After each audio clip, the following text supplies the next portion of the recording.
Hello students, welcome to my channel Hindi with Rajshree ma'am. आज हम आपको पढ़ाने जा रहे हैं क्रिया विशेषण।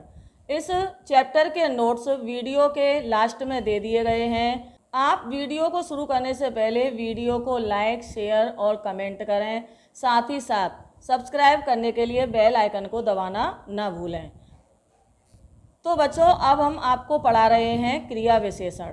कुछ बच्चे जो वो विशेषण और क्रिया विशेषण में भेद समझ नहीं पाते हैं, वह विशेषण और क्रिया विशेषण को एक ही समझ लेते हैं।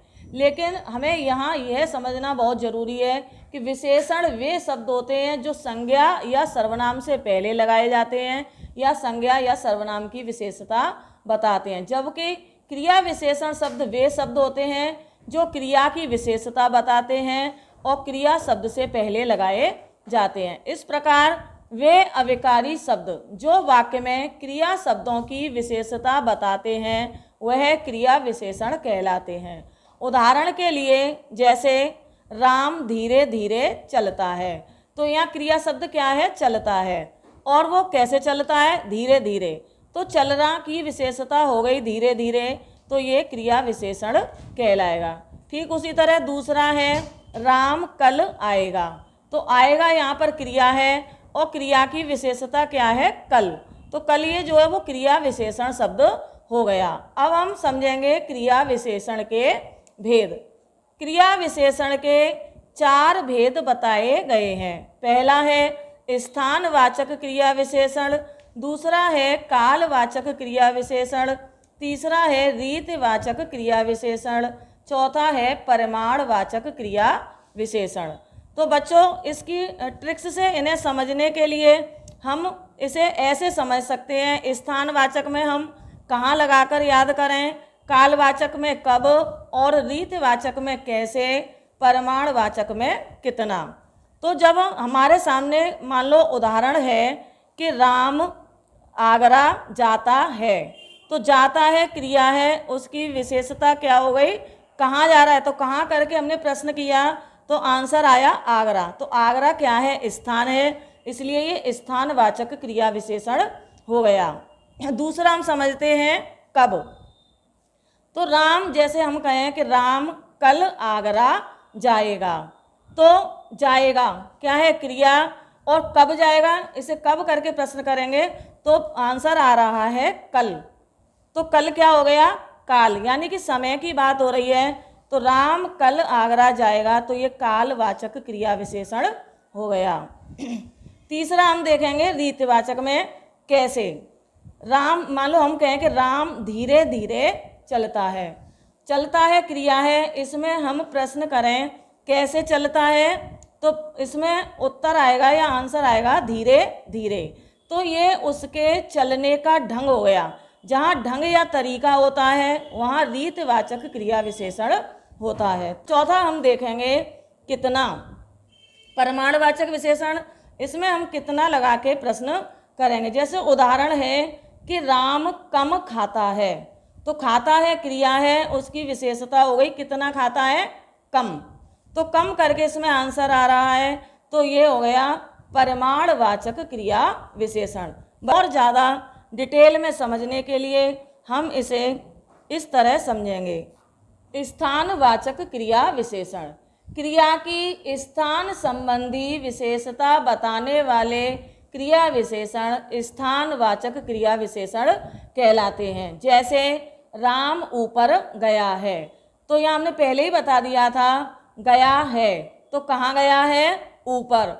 तो ऊपर जो आंसर है वो स्थान को प्रकट कर रहा है। उसी प्रकार दूसरा उदाहरण है मोहन उधर बैठा है। क्रिया क्या है? बैठा है। कहाँ बैठा है? उधर। तो ये भी स्थान को प्रकट कर रहा है। इसकी पहचान के अन्य शब्द हैं यहाँ, वहाँ, भीतर, बाहर, उधर, किधर, दाएं बाएं आदि। अब दूसरा है कालवाचक क्रिया विशेषण। जो क्रिया विशेषण शब्द क्रिया की समय या काल संबंधी विशेषता को प्रकट करते हैं, अर्थात क्रिया के होने के समय का हमें ज्ञान कराते हैं, उन्हें हम कालवाचक क्रिया विशेषण कहते हैं। जैसे राम कल आएगा, तो यहाँ क्रिया है आएगा और क्रिया की विशेषता क्या हो गई? कल, जो समय को सूचित कर रहा है। इसी तरह वह सुबह से चल रहा है, तो चल रहा है कब से? सुबह से। सुबह भी यहाँ जो है वो समय को प्रकट कर रहा है। दूसरा उदाहरण हम देखेंगे, मोहन आजकल खाता ही रहता है। तो खाता क्या है? क्रिया, और आजकल में यहाँ समय की बात हो रही है, तो ये भी कालवाचक क्रिया विशेषण हुआ।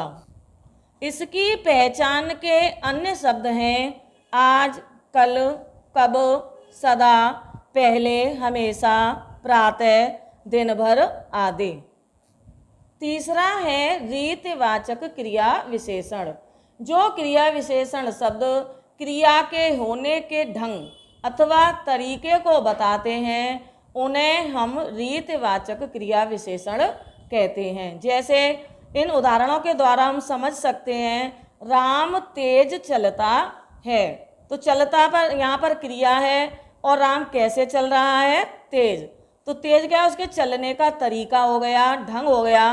तो तरीका या ढंग किस में आता है? रीतिवाचक क्रिया विशेषण में। इसी तरह दूसरा उदाहरण है, मोहन का घर अचानक गिर गया।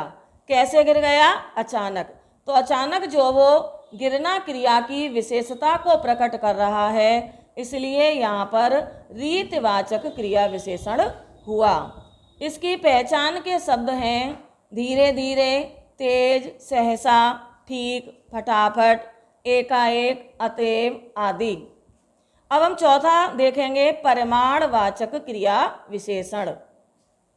जिन क्रिया विशेषण शब्दों से क्रिया के परिमाण अर्थात नाप तौल संबंधी विशेषता का पता चलता है उन्हें परिमाणवाचक क्रिया विशेषण कहा जाता है। जैसे उदाहरण है, राम बहुत पढ़ता है।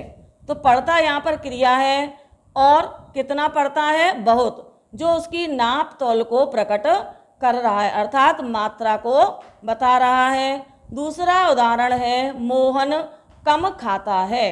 कितना खाता है? कम। तो यहाँ कितना करके आंसर निकल रहा है और आंसर आया कम, जो उसके खाने की मात्रा को प्रकट करता है, इसलिए यहाँ पर परिमाणवाचक क्रिया विशेषण हुआ।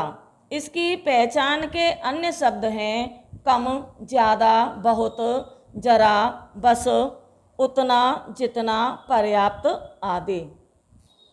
उम्मीद है बच्चों आपको ये चैप्टर आसानी से समझ में आया होगा। मेरे इस वीडियो को लाइक करें, शेयर करें, कमेंट करें एंड सब्सक्राइब करें। हिंदी से संबंधित और वीडियोज़ को देखने के लिए हमारे चैनल पर विजिट करें। Thank you.